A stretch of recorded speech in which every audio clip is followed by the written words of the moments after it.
Hello everyone, कैसे हैं आप सभी लोग। मुझे उम्मीद है कि आप लोग अच्छे होंगे। तो आज हम लोग क्या करने वाले हैं, तो देखिएगा चैप्टर नंबर 9 में जो प्रैक्टिकल प्रॉब्लम नंबर 5 है ना, इसको हम लोग सॉल्व करने वाले हैं। और आप लोग को बता दो कि इसके पहले के जो 4 क्वेश्चन है ऑलरेडी हमने कंप्लीट कर लिए हैं, तो प्लेलिस्ट में जाकर के आप लोग पिछले वीडियोस को देख सकते हैं। ठीक है, अभी ये जो क्वेश्चन नंबर 5 है ना, ये कहाँ पर है, ये है इस पेज नंबर पे, यानी कि 322। ठीक है, तो चलिए टेक्स्ट बुक ओपन कर लीजिए और आ जाइए पेज नंबर 322 पर। ठीक है, सबसे पहले हम क्वेश्चन रीड करेंगे, उसको अच्छे से समझेंगे, उसके बाद से यहाँ पे उसका सॉल्यूशन करेंगे। ठीक है, तो सब लोग तैयार हो, चलो देखते हैं।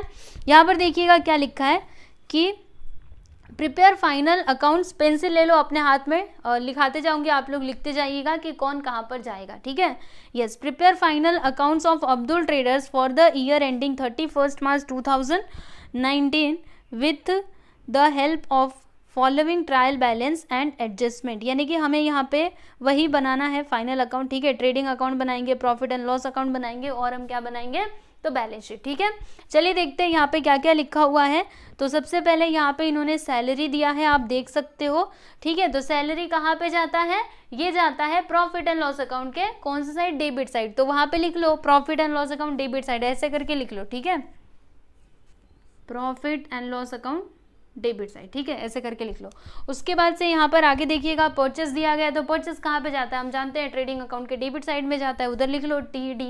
ठीक है, फिर उसके बाद रेंट दिया गया है 11 महीने का, तो 11 महीने का रेंट दिया है ना, और हम जानते हैं कि फाइनेंशियल ईयर में कितना महीना होता है, 12 महीना होता है। ठीक है, तो हमें यहाँ पे क्या करना होगा, 1 महीने का रेंट और इसमें प्लस करना होगा। ठीक है, तो इसके ऊपर मतलब एडजस्टमेंट है, वो मैं आपको समझाऊंगी। चलिए आगे बढ़ चलते हैं। अगला यहाँ पर क्या है बच्चों, मशीनरी दिया गया है। तो मशीनरी कितना है आप देख सकते हो। मशीनरी क्या होता है, असेट्स होता है, तो ये जाएगा असेट्स में। उसके बाद से क्या है, एडवांस अगेंस्ट वेजेस। ठीक है, मतलब एडवांस दे दिया है वेजेस के अगेंस्ट में, तो फिर ये जो एडवांस है ना बच्चों, ये कहाँ पर जाएगा, आप लोगों को क्या लगता है। अगर हमने एडवांस में दे दिया है यानी वो हमें अभी देना नहीं पड़ेगा। ठीक है ना, तो ये एडवांस आपका जाएगा असेट्स में। बताया था कि नहीं आप लोगों को, जैसे अगर हमने एडवांस में कुछ भी पेमेंट कर दिया है तो वो हमको फ्यूचर में अभी पेमेंट नहीं करना पड़ेगा ना, तो इसके लिए वो हमारे लिए क्या होता है, असेट्स, मतलब वो हमारे लिए असेट्स ही काउंट किया जाएगा। इसके लिए ये जो एडवांस अगेंस्ट वेजेस है ना, इसको भी हम लोग असेट साइड में ही लिखेंगे। ठीक है, वहां पे लिख लो A। फिर उसके बाद क्या है, ओपनिंग स्टॉक, हम जानते हैं कहाँ पे जाता है, ट्रेडिंग अकाउंट के डेबिट साइड में। उसके बाद बैड डेट्स है, तो बैड डेट का पूरा फॉर्मेट हम लिखते हैं, है ना, तो वहाँ पे बैड डेट्स मतलब बैड डेट के सामने इसको लिखा जाता है। फिर उसके बाद प्रीपेड इंश्योरेंस, हमने पहले से मतलब इंश्योरेंस पे करके रखा हुआ है, तो हमें आगे चल करके इंश्योरेंस नहीं देना पड़ेगा, सही है ना। तो प्रीपेड मतलब याद रखना, देखो अगर कुछ भी आउटस्टैंडिंग है यानी कि अनपेड है तो वो लाइबिलिटी कहलाता है, और जो प्रीपेड है यानी जो पहले से हमने पे कर दिया है, ठीक है, तो वो हमारा असेट्स के अंदर काउंट किया जाता है। तो ये जो प्रीपेड इंश्योरेंस है ना, ये भी आपका क्या हो जाएगा, असेट्स ही होगा। ठीक है, फिर क्या है, वेजेस, तो वेजेस हम जानते हैं ये फैक्ट्री यानी कि प्रोडक्शन से रिलेटेड है, मतलब ये जाएगा ट्रेडिंग अकाउंट के डेबिट साइड में। फिर उसके बाद क्या है, लूज टूल, लूज टूल क्या होता है बच्चों, असेट्स होता है, तो असेट्स में हम इसको लिखेंगे। फिर उसके बाद देखिएगा यहाँ पे अगला क्या है बच्चों, कमीशन रिसीवेबल, यानी कि कमीशन हमको मिलने वाला है। ठीक है, तो अगर आपके पास पैसा आने वाला है तो फिर ये कहाँ पर जाता है, तो ये जाता है कहाँ पर, असेट साइड में। ठीक है, देखो जो भी पैसा आपके पास आने वाला है सबको असेट्स ही कंसीडर करने का, इसके लिए ये जो कमीशन रिसीवेबल है ना, ये जाएगा बैलेंस शीट के असेट साइड में। फिर उसके बाद सन्ड्री डेटर्स, तो ये तो असेट साइड में जाता ही, हम जानते ही हैं। उसके बाद से कैश है, तो कैश कहाँ पे, मतलब कैश हमारे लिए क्या होता है, असेट्स होता है, इसके लिए ये यहीं पे इसको रिकॉर्ड किया जाएगा। फिर बैंक है तो बैंक में इधर ही आएगा। उसके बाद से देखिएगा ड्राइंग दिया गया, तो ड्राइंग को क्या किया जाता है बताओ जल्दी से, कैपिटल में से माइनस किया जाता है। क्यों माइनस किया जाता है बताया ना आप लोगों को। उसके बाद से देखिएगा फ्रेट इनवर्ट दिया गया है, फ्रेट इनवर्ट, ओके, यानी कि हमने जो रॉ मटेरियल मंगाया उसका भाड़ा हमने दिया। ठीक है, तो ये प्रोडक्शन से रिलेटेड है ना, तो कहाँ पर जाएगा, ट्रेडिंग अकाउंट के डेबिट साइड में जाएगा। ठीक है, उसके बाद क्या है बच्चों, देखिएगा लोन टू अरुणा, यानी कि हमने क्या किया है ना, लोन मतलब लोन टू अरुणा, यानी कि अरुणा को लोन दिया है। ठीक है, देखो हमने लिया नहीं है, सुनो मेरी बातों को ध्यान से, मतलब ध्यान से सुनो और देखो आपके टेक्स्ट बुक में क्या लिखा है, लोन टू अरुणा, यानी कि हमने अरुणा को लोन दिया। ठीक है, तो ये हमारे ऊपर असेट्स होगा या फिर बच्चों लाइबिलिटी होगा, आप सोच करके बताइएगा। अगर आपने किसी को लोन दिया है तो वो आपको इन फ्यूचर रिटर्न करेंगे ना, मतलब अगर हम बैंक से लोन लेते हैं तो वो पैसा हम वापस देते हैं कि नहीं, वैसे ही अगर बिजनेस ने किसी को लोन दिया है तो इन फ्यूचर वो पैसा मिलेगा ना, इसीलिए वो क्या काउंट किया जाएगा, असेट से काउंट किया जाएगा। तो ये जो लोन टू अरुणा है ना, ये कहाँ पे जाएगा, तो ये असेट साइड में जाएगा। ठीक है, तो इस क्वेश्चन में काफी नई चीजें हैं जो आपको अभी सीखने के लिए मिलेंगी, है ना। इससे पहले हमने ये सारी चीजें देखी थी क्या, जैसे कि कमीशन रिसीवेबल, ठीक है, एडवांस अगेंस्ट वेजेस, ये सब कुछ नहीं देखा था, लेकिन देखो अभी आया है ना। चलो अब एक क्रेडिट बैलेंस में आ जाइए। बिल्स नहीं है, इंटरेस्ट रिसीव्ड, हमने इंटरेस्ट रिसीव किया तो ये आएगा कहाँ पे, प्रॉफिट एंड लॉस अकाउंट के क्रेडिट साइड में। ठीक है, फिर उसके बाद कैपिटल, तो कैपिटल तो लाइबिलिटी होता है, वहां पे एल लिख लीजिए। उसके बाद क्या है बच्चों, सेल्स, सेल्स कहाँ पे जाता है, ट्रेडिंग अकाउंट के डेबिट साइड में। फिर उसके बाद प्रोविजन फॉर बैड डेट्स, तो ये क्या होता है, ये ओल्ड आरडीडी होता है। जब भी हम उसका फॉर्मेट लिखते हैं ना बैड डेट्स का, तो लास्ट में जो ओल्ड आरडीडी रहता है उसमें ये अमाउंट लिखा जाता है। उसके बाद से कमीशन हमने रिसीव किया तो कहाँ पे जाएगा, यहीं पर जाएगा।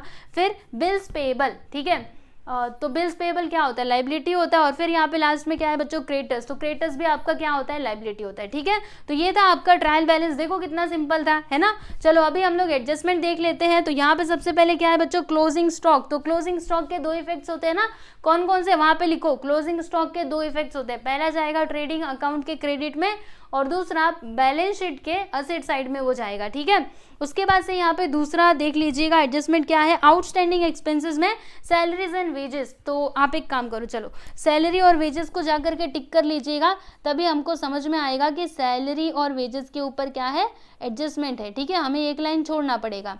ये आउटस्टैंडिंग है, आउटस्टैंडिंग का मतलब आप समझ रहे हो, आउटस्टैंडिंग मतलब अनपेड, यानी अभी तक हमने पे नहीं किया। लेकिन पे नहीं किया तो क्या हुआ, अगर वो इस साल का है तो उसे हमें यहाँ पे दिखाना पड़ेगा। तो वेजेस और सैलरी में हम इन दोनों को प्लस करेंगे और बाकी हमारे पास से इतना पैसा जाने वाला है ना, जाने वाला है मतलब वो लायबिलिटी कंसिडर किया जाएगा। ठीक है, फिर उसके बाद चार्ज डेप्रिसिएशन ऑन मशीनरी कितना दिया है, 10%, तो मशीनरी को टिक करो। चलो मशीनरी को भी आप लोग टिक कर लीजिएगा क्योंकि उसके ऊपर क्या है, एडजस्टमेंट है।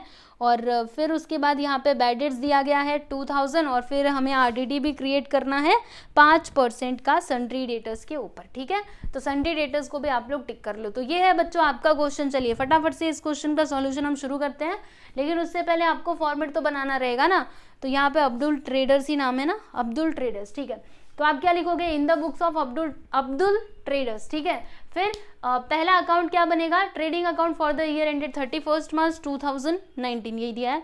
ठीक है, तो पर्टिकुलर अमाउंट हम जानते ही हैं। फिर उसके बाद नेक्स्ट जो अकाउंट है वो हम बनाएंगे profit and loss account for the year ended 31, for the year ended तो मैंने लिखा ही नहीं, ये देखो, फॉर द ईयर एंडेड 31 मार्च 2019। ठीक, अब सही है। फिर बैलेंस शीट में हम क्या लिखेंगे, बैलेंस शीट एज ऑन 31 मार्च 2019। ठीक है, तो चलिए अभी एक एक करके हम देखते हैं। सबसे पहले क्या है बच्चों, सैलरी। तो सैलरी कहाँ पे जाता है, इधर ही जाता है, प्रॉफिट एंड लॉस अकाउंट के डेबिट में। तो हम यहाँ पे क्या लिखेंगे, बाय सैलरीज।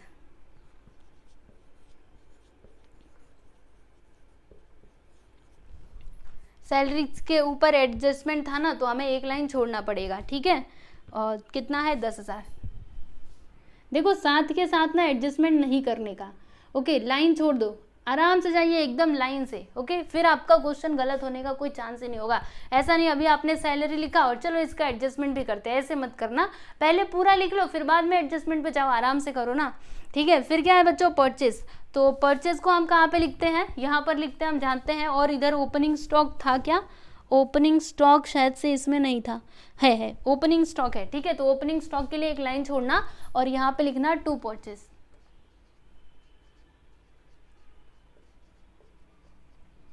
ठीक है, और परचेज का अमाउंट यहाँ पे दिया गया है कितना, 71,400। तो हम इधर लिख देते हैं बच्चों 71,400। इसके ऊपर कुछ भी एडजस्टमेंट वगैरह नहीं है तो ऐसे ही छोड़ दो।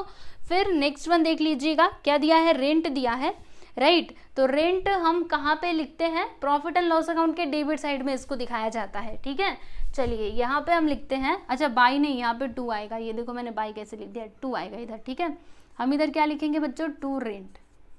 और ये 11 महीने का रेंट देखो कितना दिया गया है, तो 2,200। ठीक है, तो ध्यान से अभी इसको समझ लो आप लोग एक बार में ही।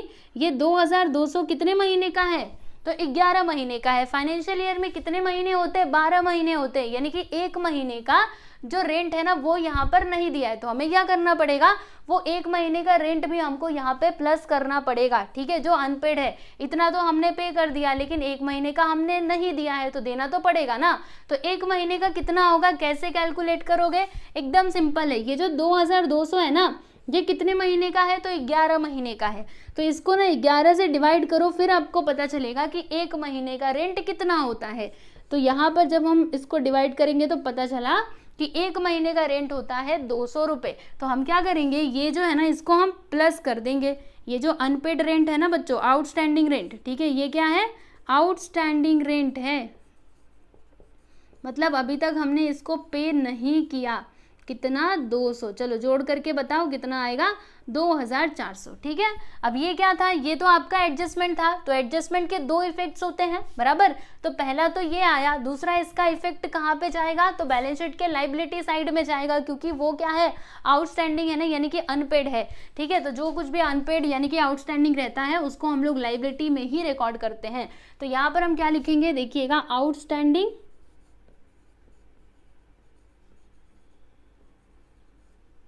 देखो आउटस्टैंडिंग में क्या आ जाएगा, वेजेस, कितना है, वेजेस नहीं सॉरी क्या है, रेंट, मैं क्या लिख रही हूँ,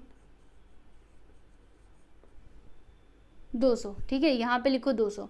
अभी और भी आउटस्टैंडिंग है ना, इसके लिए मैंने सोचा कि ऐसे लिखते हैं, फिर और जो भी आउटस्टैंडिंग वेजेस और जो सैलरी था वो भी हम इधर ही लिख करके दिखा देंगे, ठीक है। अगर आप चाहो तो डायरेक्टली इसका अमाउंट यहाँ पे लिख दो, चलेगा, ठीक है, आपकी मर्जी। चलो आगे चलते हैं। अगला यहाँ पर क्या है बच्चों, मशीनरी। तो मशीनरी क्या होता है, मशीनरी के ऊपर एडजस्टमेंट है, ध्यान रखना, ठीक है। तो मशीनरी हमारा असेट्स होता है, यहाँ पे हम लिख देंगे मशीनरी, और इसके ऊपर एडजस्टमेंट है ना तो एक लाइन छोड़ना पड़ेगा। और इसका अमाउंट देखिएगा 56,000 दिया गया, यहाँ पे हम लिख देते हैं बच्चों 56,000 और एक लाइन छोड़ दो बस। चलो आगे चलो, देखो क्या दिया है, एडवांस अगेंस्ट वेजेस। तो हमने एडवांस दे दिया ना, एडवांस दिया मतलब वो असेट्स में ही काउंट किया जाएगा। तो चलो यहाँ पे हम लिखते हैं एडवांस अगेंस्ट वेजेस, एडवांस,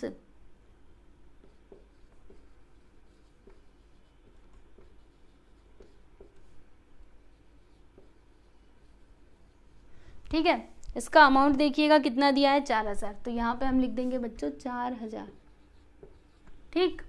फिर उसके बाद नेक्स्ट वन देखिएगा क्या दिया है, ओपनिंग स्टॉक, कितना, तो 20,000, ठीक है। ओपनिंग स्टॉक कहाँ पर जाता है, ट्रेडिंग अकाउंट के डेबिट में जाता है। तो यहाँ पर हम क्या लिखेंगे, टू ओपनिंग स्टॉक,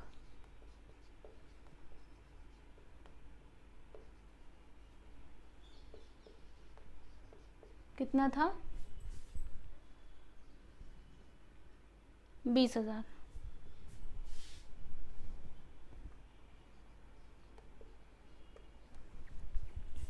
फिर उसके बाद आगे देखिएगा, बैड डेट्स दिया गया है। तो चलिए इसका पूरा फॉर्मेट हम बना लेते हैं बैड डेट्स का। यहाँ पे क्या लिखेंगे, टू बैड डेट्स, याद कर लो, एक ही बार में याद हो जाएगा, ठीक है। क्या आता है यहाँ पर, इसमें ऐड करने का, किसको ऐड करने का, न्यू बैड डेट्स। जो भी नया बैड डेट रहेगा ना, ये तो पुराना वाला है, जो भी नया बैड डेट रहेगा उसे हमें प्लस करना होता है,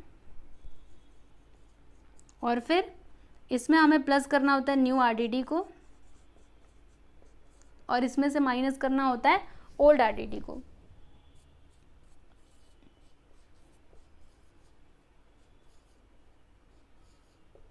ठीक है, तो देखिएगा बैड डेट्स का अमाउंट यहाँ पे कितना दिया है स्टूडेंट्स, तो 1000 दिया गया है। तो हम इधर क्या लिखेंगे, 1000, ठीक है। चलिए यहाँ पे हम लिख देते हैं 1000, ठीक। फिर उसके बाद नेक्स्ट वन देखिएगा क्या दिया है, प्रीपेड इंश्योरेंस। तो प्रीपेड इंश्योरेंस यानी पहले से पे किया हुआ इंश्योरेंस, वो कहाँ पे जाएगा, वो तो असेट्स होगा। तो चलिए यहाँ पे हम लिख देते हैं प्रीपेड इंश्योरेंस, ठीक है।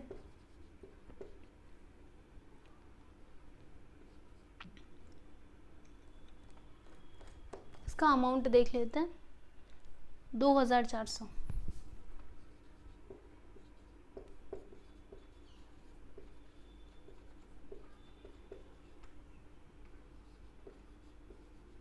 ठीक।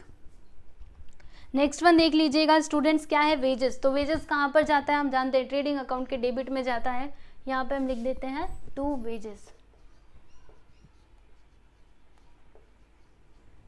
अमाउंट, अच्छा वेजेस के ऊपर क्या था, एडजस्टमेंट था ना, यानी कि हमें एक लाइन छोड़ना पड़ेगा, ठीक है। और ये वेजेस दिया गया है 2600, यहाँ पर हम लिख लेते हैं 2600, ठीक है।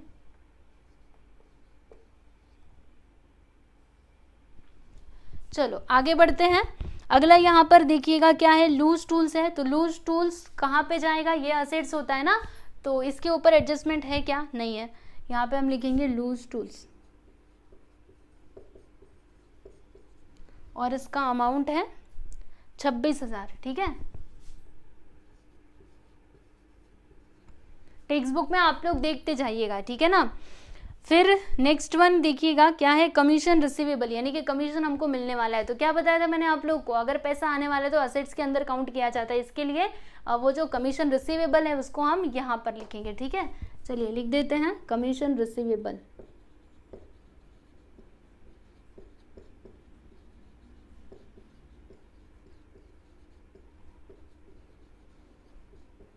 ठीक, और इसका अमाउंट देखिएगा कितना दिया है, 400। फिर यहाँ पे अगला देखिए क्या है, सन्ड्री डेटर्स। तो सन्ड्री डेटर्स कहाँ पे जाता है, यहीं पे जाता है। तो यहाँ पर हम लिख देंगे असेट साइड में सन्ड्री डेटर्स,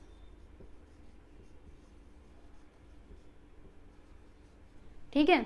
और इसका अमाउंट है स्टूडेंट्स 64,000। तो इसके ऊपर एडजस्टमेंट है ना, तो 64,000 को हम लोग यहाँ पे अंदर ही लिखेंगे इनर कॉलम में, ठीक है। फिर उसके बाद नेक्स्ट वन देखिएगा क्या है, कैश दिया है और बैंक दिया है। तो कैश क्या होता है, असेट्स होता है, राइट। और बैंक भी क्या होता है, असेट्स ही होता है। दोनों भी असेट्स हैं, यानी कि वो असेट साइड में जाएंगे, राइट। चलिए देख लेते हैं।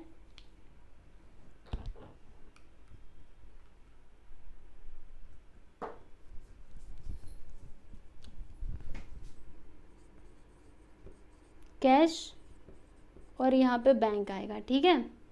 तो कैश का अमाउंट देख लीजिएगा कितना दिया है स्टूडेंट्स, 1,000, और बैंक का है 3,000। तो यहाँ पे हम एक मिनट इसके लिए जगह तो छोड़ना पड़ेगा ना। सन्ड्री डेटर्स के लिए जगह छोड़ो, कितना, इतना छोड़ेंगे तो हो जाएगा। यहाँ पे लिखते हैं कैश और बैंक। कैश है 1,000 और बैंक है 3,000, ठीक है। उसके बाद क्या है बच्चों, ड्राइंग। तो ड्राइंग को क्या करना होता है, कैपिटल में से माइनस करना होता है ना। तो यहाँ पे ऊपर क्या आएगा, कैपिटल आएगा। अब इसमें से हम माइनस करेंगे ड्राइंग्स को। तो ड्राइंग्स का अमाउंट देख लीजिए कितना दिया है। अच्छा यहाँ पे कैपिटल दिया है कि नहीं, पूरा, हाँ कैपिटल है, ठीक है, बाद में हम लिख लेंगे। चलो ड्राइंग देखो कितना है, 7,600। तो यहाँ पर हम लिख देंगे बच्चों 7,600, राइट। फिर उसके बाद नेक्स्ट वन देखिएगा क्या है, फ्रेट इनवर्ड। तो फ्रेट इनवर्ड कहाँ पे जाएगा, ट्रेडिंग अकाउंट के डेबिट में जाएगा, मैंने आप लोगों को बताया था। तो यहाँ पे हम लिखेंगे टू फ्रेट इनवर्ड। देखो अगर आउटवर्ड आया ना तो समझ जाइए इसमें आएगा, इनवर्ड बोले तो इधर ही आएगा।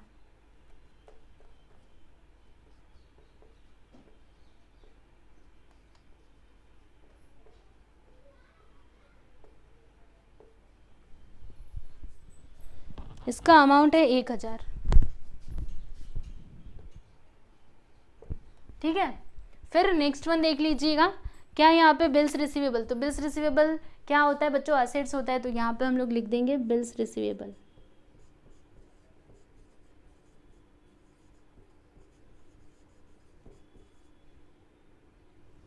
इसका अमाउंट देख लीजिए कितना है, 13,600।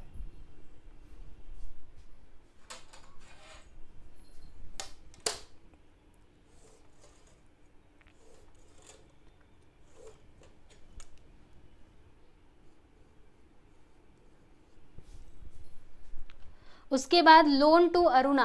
तो लोन टू अरुणा यानी कि हमने लोन दिया है अरुणा को, तो वो किस में काउंट किया जाएगा, तो वो हमारे लिए क्या होगा बच्चों, मतलब वो लाइबिलिटी में ही, लाइबिलिटी, अच्छा हमने लोन दिया ना तो हमको मिलेगा इन फ्यूचर, ठीक है। तो उसको हम लोग यहाँ पे लिखेंगे, राइट, यानी कि वो असेट्स में काउंट किया जाएगा। तो यहाँ पे हम क्या लिखेंगे, लोन टू अरुणा। बताया था ना मैंने आप लोगों को, अभी तो एक्सप्लेन किया था कि ये असेट साइड में क्यों जाएगा, क्योंकि पैसा आने वाला है ना हमारे पास, ठीक है। तो कितना, 30,000। यहाँ पे हम लिख देंगे बच्चों 30,000, ठीक है, 30,000। तो यहाँ पे हमने डेबिट साइड के सब कुछ जो कुछ भी दिया गया था सबकी पोस्टिंग कर दी है। अब ना आप लोग क्रेडिट साइड में आ जाइए। इंटरेस्ट रिसीव दिया है, तो इंटरेस्ट क्या होता है, मतलब इंटरेस्ट रिसीव कहाँ पे जाता है, प्रॉफिट एंड लॉस अकाउंट के कौन सा साइड, क्रेडिट साइड, ठीक है। तो हम यहाँ पर क्या लिखेंगे, यहाँ पर हम लिखने वाले हैं कि बाय इंटरेस्ट रिसीव्ड,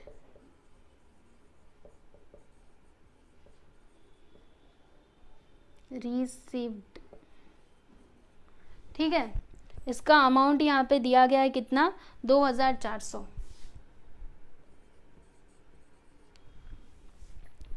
फिर उसके आगे देख लीजिएगा, रिसीव तो हो गया। कैपिटल, तो कैपिटल का अमाउंट देखो कितना दिया है, 1,60,000।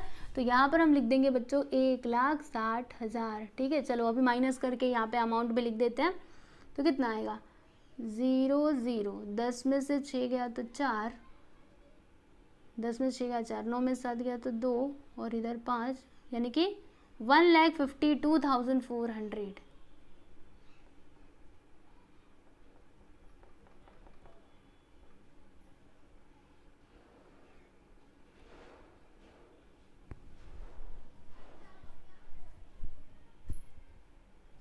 ठीक है। फिर उसके बाद देखिएगा सेल्स दिया गया है, तो सेल्स कहाँ पर जाता है हम जानते ही हैं, यहाँ पे आएगा बाय सेल्स करके, ठीक है। और इसका अमाउंट दिया गया है 85,000, तो डायरेक्टली हम लोग आउटर कॉलम में लिखते हैं 85,000, क्योंकि यहाँ पे कुछ भी रिटर्न वगैरह नहीं है। फिर नेक्स्ट वन देख लीजिएगा, प्रोविजन फॉर बैड डेट्स। तो ये क्या है बच्चों, ओल्ड बैड डेट्स है ना, तो ओल्ड आरडीडी, ठीक है, बैड डेट्स नहीं, ओल्ड आरडीडी कितना दिया है देख लीजिए, तो 2000। तो हम यहाँ पर आएंगे और ओल्ड आरडीडी में क्या लिखेंगे 2000, ठीक है। ये माइनस करना है ना, इसके लिए इसको ब्रैकेट में लिखेंगे, राइट। फिर नेक्स्ट वन देख लीजिएगा, कमीशन रिसिव्ड, हमको कमीशन मिला, कमीशन मिला मतलब वो हमारे लिए फायदा हो जाएगा, यानी कि इनकम होगा। तो यहाँ पे हम क्या लिखेंगे, बाय कमीशन रिसिव्ड,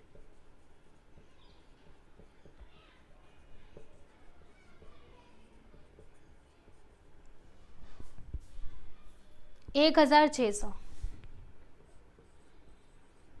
फिर उसके बाद अगला यहाँ पे देखिएगा, बिल्स पेएबल और क्रेडिटर दिया गया है। तो बिल्स पेएबल कहाँ पर आएगा, इधर ही आएगा, हम जानते ही हैं, है ना। बिल्स पेएबल के बारे में, वो लाइबिलिटी ही होता है, तो यहाँ पे आ जाएगा बिल्स पेएबल। उसके बाद यहाँ पे क्रेडिटर भी दिया गया है, तो क्रेडिटर्स को भी हम इधर ही लिखेंगे, ठीक। चलिए दोनों का अमाउंट लिख देते हैं। तो बिल्स पेएबल है 9,200, यहाँ पे हम लिख देंगे बच्चों 9,200, और ये जो क्रेडिटर्स है ना, ये कितना है 56,000, तो यहाँ पर हम लोग लिख देंगे इसके सामने 56,000, ओके, यस। तो यहाँ पे हमने ट्रायल बैलेंस तो कंप्लीट कर लिया। अब बारी है एडजस्टमेंट की। चलिए एडजस्टमेंट पे आप लोग आ जाइए और एक एक करके हम लोग करना शुरू करते हैं। तो सबसे पहले क्या है, क्लोजिंग स्टॉक। तो क्लोजिंग स्टॉक कहाँ पर जाता है, पहला इफेक्ट इसका इधर आएगा, बाय क्लोजिंग स्टॉक करके,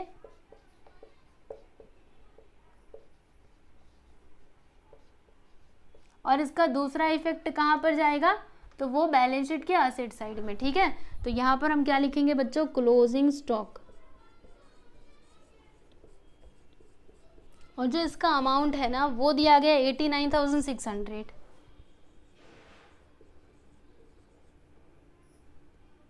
चलो इधर भी हम लिख देते हैं 89,600, ठीक है। चलिए आगे देख लेते हैं, आउटस्टैंडिंग एक्सपेंसेस दिया गया है, सैलरी एंड वेजेस। तो हमें मतलब क्या करना होगा, ये जो सैलरी और वेजेस है ना, इसमें हमें वो आउटस्टैंडिंग जो कुछ भी दिया गया उसको प्लस करना पड़ेगा, ठीक है। तो चलिए सबसे पहले आउटस्टैंडिंग वेजेस की बात कर लेते हैं। तो यहाँ पे लिखेंगे प्लस का साइन, फिर क्या लिखेंगे, आउटस्टैंडिंग, आउटस्टैंडिंग। इसको मैं थोड़ा नीचे करूँ क्या, फ्रेट इनवर्ट, चल तू नीचे चल,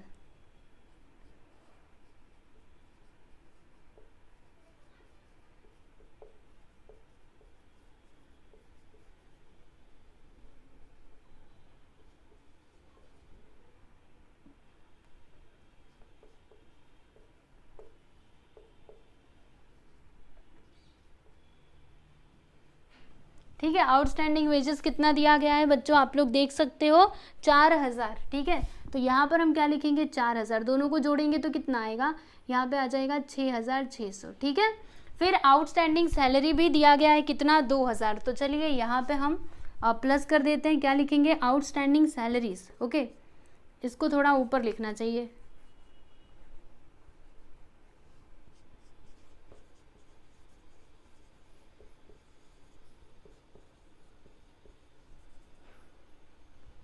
चलो प्लस करते हैं,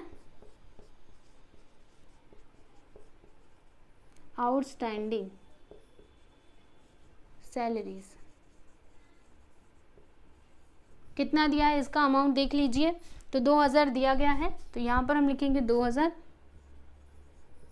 और फिर इसको प्लस करके लिख देंगे, कितना आएगा 12000। ठीक है, अब इसका दूसरा इफेक्ट कहाँ पे जाएगा, ये तो इसका पहला इफेक्ट था ना, मतलब ये आउटस्टैंडिंग का ये पहला इफेक्ट था। अभी दूसरा इफेक्ट कहाँ पे जाएगा, तो ये इधर आ जाएगा। तो देखिएगा यहाँ पे हम लिखेंगे आउटस्टैंडिंग वेजेस और तीसरा क्या है बच्चों, सैलरीज।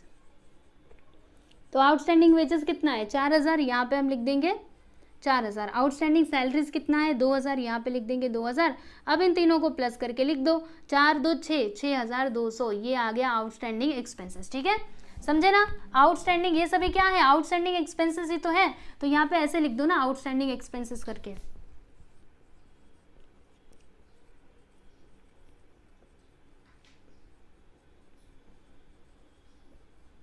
ठीक, समझ गए अच्छे से। यस, तो हाँ मतलब यहाँ पर हमने ना ये जो हमारा मतलब दूसरा जो एडजस्टमेंट था वो भी हमने कंप्लीट कर लिया है। ठीक है, अब हम किसकी बात करेंगे स्टूडेंट्स, बताती हूँ आप लोगों को। अगला जो एडजस्टमेंट है एडजस्टमेंट नंबर 3, आप लोग देख लीजिएगा क्या लिखा है इसमें कि charge depreciation on machinery at the rate of 10%, यानी कि 10% का हमें मशीनरी के ऊपर डेप्रिसिएशन चार्ज करना है। तो चलो यहाँ पे हम क्या लिखेंगे, माइनस डेप्रिसिएशन।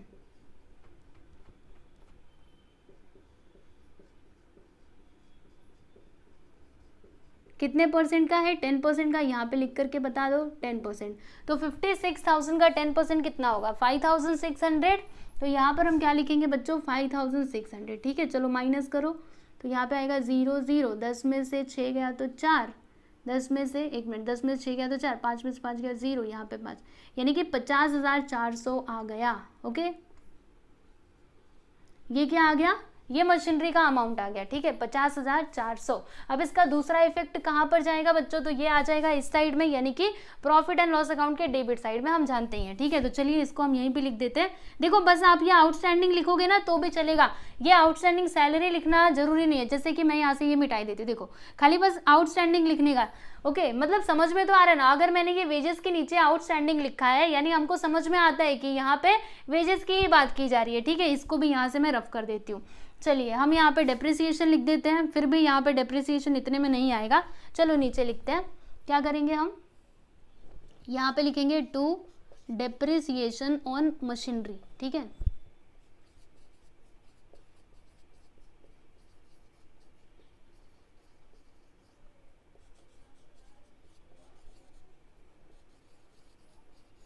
तो कितना 5600।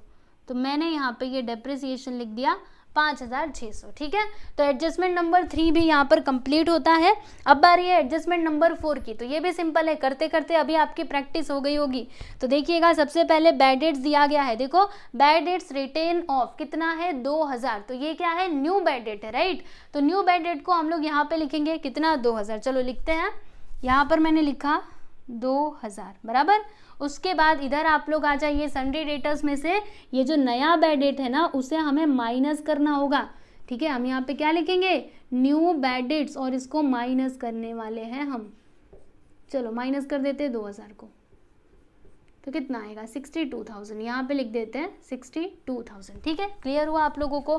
फिर उसके बाद हमें यहाँ पे आरडीडी क्रिएट करना है, provision for bad and doubtful debts, यानी कि RDD at the rate of 5% on sundry debtors. Okay, तो चलो फिर यहाँ पर इसका जो 5% है ना वो हम कैलकुलेट कर लेते हैं।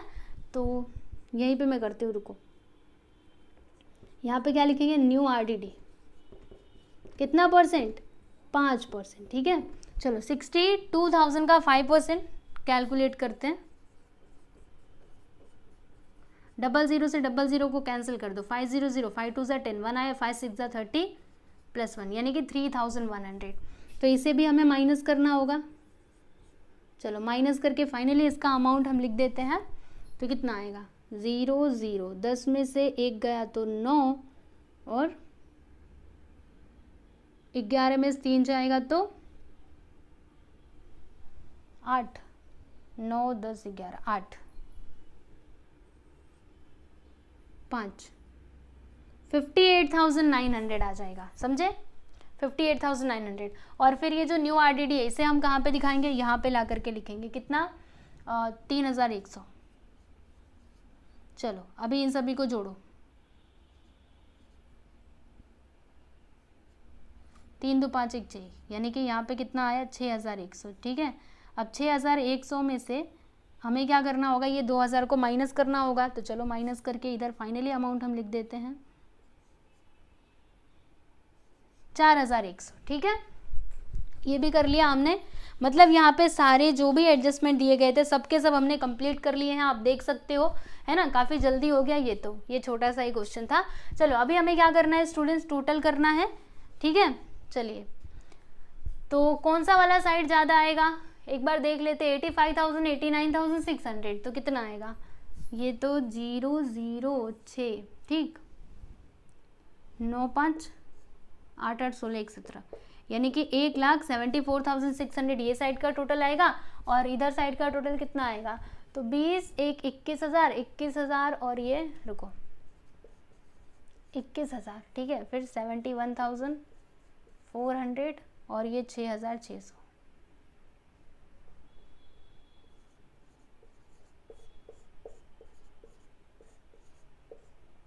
6 1 7 1 8 1 9 7 2 9 कितना आया 99,000। ठीक है, तो देखिएगा कौन सा वाला साइड ज़्यादा है, यही वाला साइड ज़्यादा है, यानी कि क्रेडिट वाला। ठीक है, तो जो ज़्यादा वाला अमाउंट रहता है उसे हम क्या करते हैं, दोनों साइड में लिख देते हैं ना। तो यहाँ पे दोनों साइड में हम क्या लिखेंगे, 1,74,600।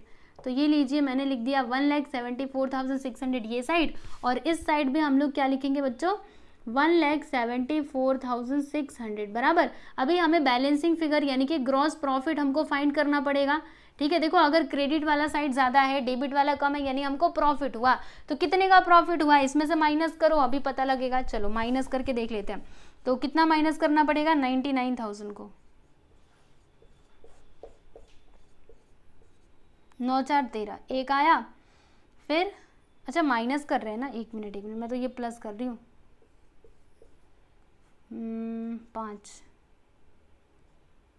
16 में से हो गया 7, यानी कि 75,600 ये क्या आया बच्चों, ग्रॉस प्रॉफिट। तो हम यहाँ पे क्या लिखेंगे, to gross profit carry down, कितना आया 75,600। ये आपका क्या है, बैलेंसिंग फिगर है, राइट। अब ये जो ग्रॉस प्रॉफिट आया है ना स्टूडेंट्स, इसे हम क्या करेंगे, ट्रांसफर करेंगे। किधर ट्रांसफर करेंगे, तो जो प्रॉफिट एंड लॉस अकाउंट है ना उस साइड। ठीक है, तो प्रॉफिट एंड लॉस अकाउंट के मतलब किस साइड हम रिकॉर्ड करेंगे इसको, तो यहाँ पे क्रेडिट साइड में, क्योंकि वो किधर है, डेबिट, तो अभी ये आएगा क्रेडिट में। ठीक है, चलिए यहाँ पे हम क्या लिखेंगे, by gross profit brought down. ठीक है, यहाँ पे कैरी डाउन लिखा जाता है, यहाँ पे brought down, gross profit brought down. ठीक, कितना 75,600। चलिए अभी इन सभी का टोटल करते हैं, देखते हैं कि कौन सा वाला साइड ज़्यादा आएगा। तो इसमें से ज़्यादा नहीं है, ओरली ही कर सकते हैं। 2,600 प्लस ये 1,000 तो कितना आएगा, 4,000 और वो 75,600। चलो इसमें 4,000 को जोड़ देते हैं।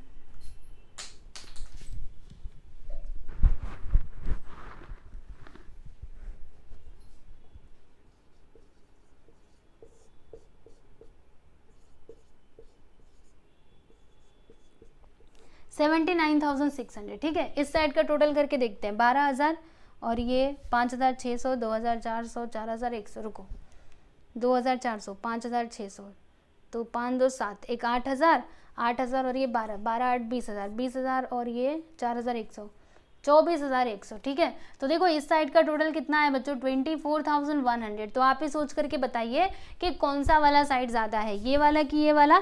तो यहाँ पर ना ये जो क्रेडिट साइड है ये ज़्यादा है, यानी कि हमें यहाँ पर क्या होगा, नेट प्रॉफिट होगा। कितने का प्रॉफिट होगा, तो अभी हमें वो कैलकुलेट करके निकालना पड़ेगा। ठीक है, चलो देख लेते हैं।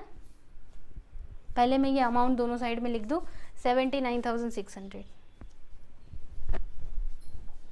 यहाँ से लाइन खींच दूँ पहले तो,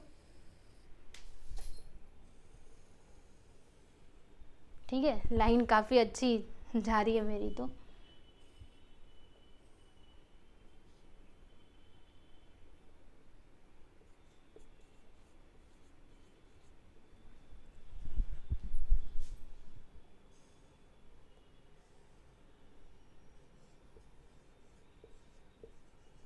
ठीक है। फिर उसके बाद चलिए इसको माइनस कर देते हैं, इसमें से 70 दिख रहा है ना आप लोगों को अच्छे से, रुको माइनस करके भी आपको बता देती हूँ। देखो ये 79,600, जिसमें 24,100 को माइनस करना पड़ेगा, 5 5 5 यानी कि 55,500। ठीक है, ये हमें क्या मिला बच्चों, नेट प्रॉफिट मिला। ठीक है, तो चलिए यहाँ पे हम लिख देते हैं कि to net profit carried down, ये है आपका बैलेंसिंग फिगर। ओके, कितना, 55,500।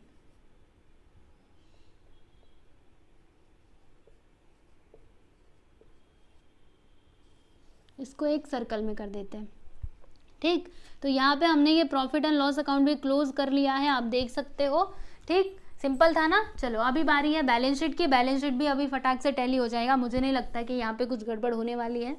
ठीक है, पिछले क्वेश्चंस में भी कहाँ हुई थी, अगर आप सही से सब कुछ समझ समझ करके लिखोगे ना तो गलती होने का तो सवाल ही नहीं उठता।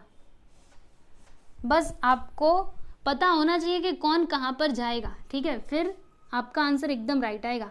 आंख बंद करके करो फिर भी। अब ये जो नेट प्रॉफिट आया है ना, इसे हमें क्या करना होता है, यहाँ पे कैपिटल में ला करके प्लस करना होता है। चलो नेट प्रॉफिट को प्लस कर देते हैं, क्या लिखेंगे, नेट प्रॉफिट कितना हुआ है 55,500 का, तो यहाँ पे हम लिखेंगे 55,500।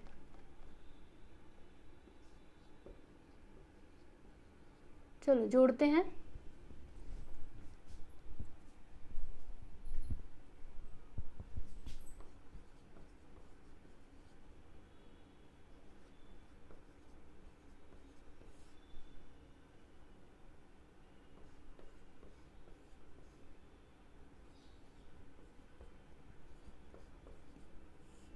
कितना आया, 2,07,900। ठीक है, चलिए यहाँ पे हम लिखते हैं 2,07,900। Right, yes. अब हमें क्या करना होगा, टैली करना होगा बैलेंस शीट को, है ना। सब कुछ तो हमने यहाँ पे लिख दिया है, तो चलो ये अमाउंट सारे प्लस करते हैं। तो मैं अभी डायरेक्टली ऐसे से करती हूँ, 207,900 प्लस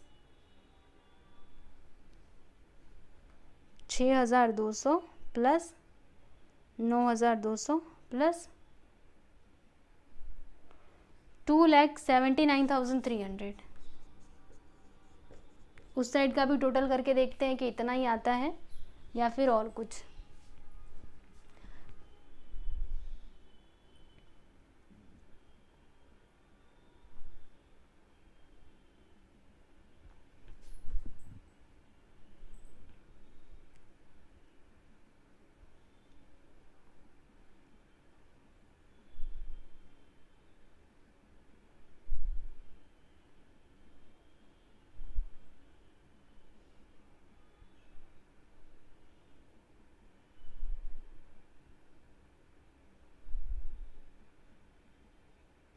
देखिए बच्चों, उधर का भी टोटल कितना आया, उतना ही आया है, 2,79,300। ठीक है, तो अभी इस अमाउंट को हम क्या करेंगे, दोनों साइड में लिख देंगे, है ना। तो चलिए लाइन खींचते हैं और फिर इसको लिखते हैं, और यहाँ पर आपका ये जो बैलेंस शीट है ये टैली हो चुका है, अच्छी बात है। देखो एग्जाम में आपको यही तो करना होता है, बैलेंस शीट को टैली करना होता है। ठीक है, और दोनों साइड का टोटल करके देख लेने का एक बार, ऐसा नहीं कि एक साइड का आया बस अभी छोड़ दो। चलो लिख लेते हैं उसको, ऐसा मत कीजिएगा, दोनों साइड का टोटल करके आप देख सकते हो। अगर टाइम कम हुआ ना तो वैसे करने का,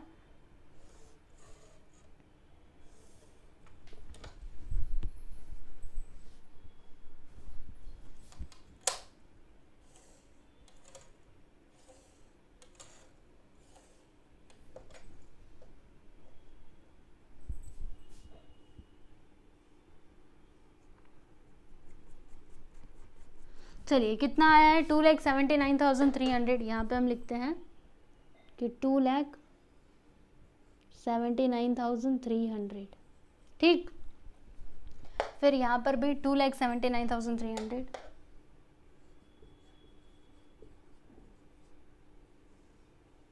ठीक, तो ये आ गया बच्चों इसका टोटल, आप लोग देख सकते हो यहाँ पर जो आपका बैलेंस शीट है ये भी टैली हो चुका है, यानी हमने ये क्वेश्चन नंबर 5 जो है ना इसको कंप्लीट कर लिया। तो ये बहुत ज़्यादा डिफिकल्ट नहीं था, मतलब बहुत ज़्यादा बड़ा भी नहीं था, देखो कितनी आसानी से हमने कंप्लीट कर लिया है। ठीक है, तो आप लोग अच्छे से फाइनल अकाउंट की भी प्रैक्टिस कीजिएगा, बाकी कुछ भी डाउट रहे तो आप पूछ सकते हैं। और टेलीग्राम चैनल को अगर आप लोगों ने ज्वाइन नहीं किया है तो आप सभी लोग टेलीग्राम चैनल को भी ज्वाइन कर लीजिएगा। और बाकी अकाउंट का अगर आपको कोई भी चैप्टर चाहिए तो प्लेलिस्ट में जाओ, वहाँ पर हर एक लेसन के लिए अलग से प्लेलिस्ट बनी हुई है, वहाँ से जा कर के आप लोग मतलब वो सारे लेसन्स को देख सकते हैं। और मैथमेटिक्स के अगर आप स्टूडेंट्स हैं तो मैथमेटिक्स की भी स्टडी कर सकते हैं, प्लेलिस्ट में जाइएगा और वहाँ पर हर एक चैप्टर के लिए वीडियोज़ अवेलेबल हैं, तो जाइए और अच्छे से पढ़ाई कीजिए। ठीक है, चलिए फिर मिलते हैं हम लोग अगले वीडियो में। चलो, गुड बाय एवरीवन।